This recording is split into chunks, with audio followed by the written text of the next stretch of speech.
Hello there, my dear friends. This is Grace and welcome to process video number 164 entitled Ready for Christmas. And this is my second layout featuring the December Flavors of the Month kit from the ScrapRoom Kit Club. And it's specifically I'm working with the Simple Story Simple Christmas Vintage. I gotta say, these papers are really pretty. I'm not much into vintage, but it was kind of nice to play with papers that I don't normally use. Like, it's not my comfort zone, and I think that's the beauty of being part of a kit club, is that sometimes you get something that is out of your comfort zone, but then you realize that it's not that bad. So I'm going to start off with this pattern paper. I love those hollies that are on the side, and I really wanted to use that. But I also know that I don't want to, because I only get 3 pattern papers from each mini kit, and I wanted to kind of maximize the most of it. And there was this diagonal grid, no, the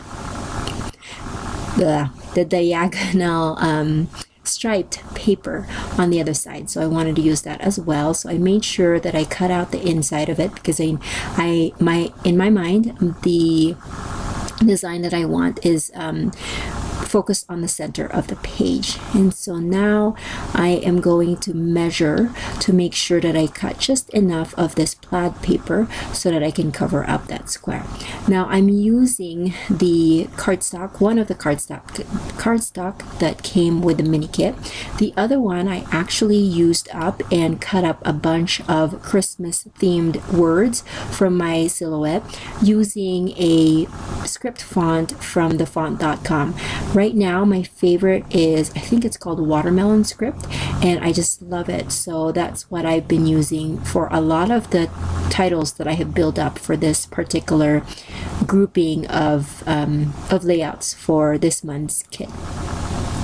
And so now I've cut up some of these papers, and I'm trying to see, I want to kind of create a diagonal pattern going across the page. I just wasn't sure if I'm going to go with a vertical or horizontal one, but I know, not diagonal, but like just the, going across the box, so that there's a little bit of interest in the design. And I went with a horizontal line, and I did cut up some of those papers just to extend them a little bit more, since I don't have a lot of the rest of the paper. Now the frame, that's a chipboard that came with a kit.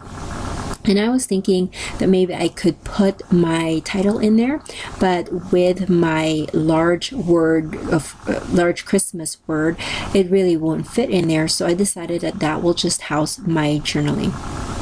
And so the background paper, I trimmed it just a little bit so that I could, so you can see some of the cardstock showing on the very edge. I like my layouts to have a border, and so I cut maybe just 1/8 of an inch around it, because I didn't want to lose all that holly. Now to make all the papers stand out, because they do have a very vintage subtle design, but I wanted to still make each of the layers stand out. I did ink the edges of the pattern papers with just a regular ink pad, red ink pad. So there was that paper that had a lot of the 3x4s cut apart, and so I decided to cut a 3x4 there, but I didn't want all of the designs because I knew that it was going to get covered by my pattern paper anyways.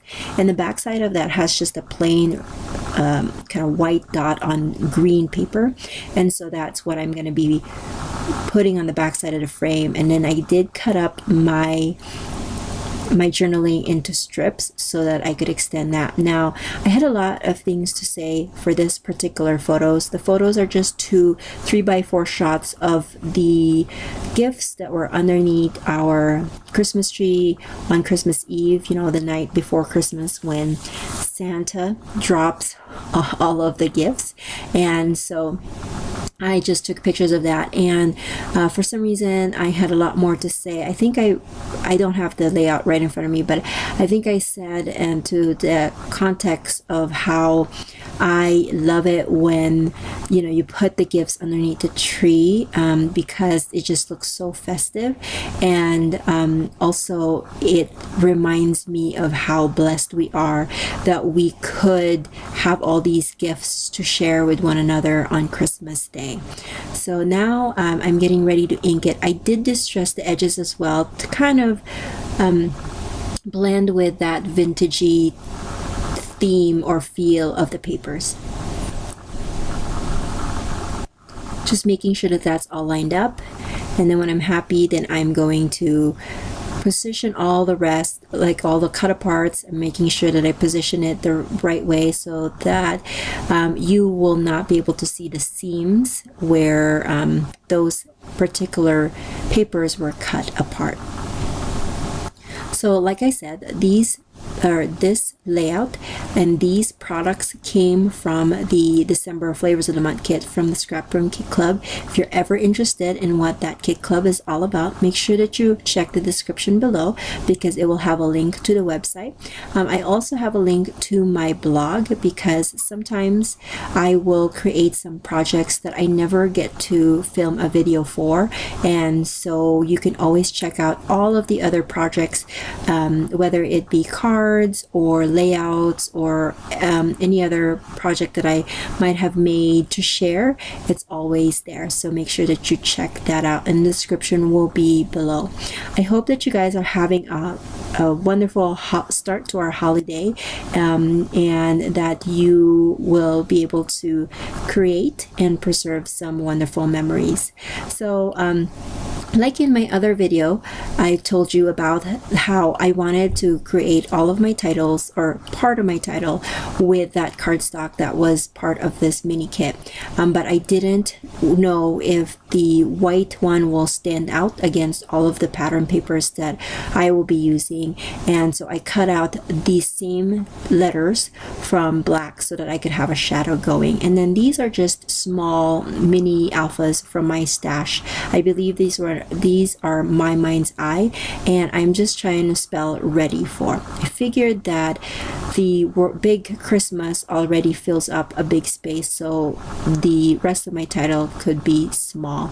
And now I'm going to be playing with a bunch of these ephemera that came with a kit.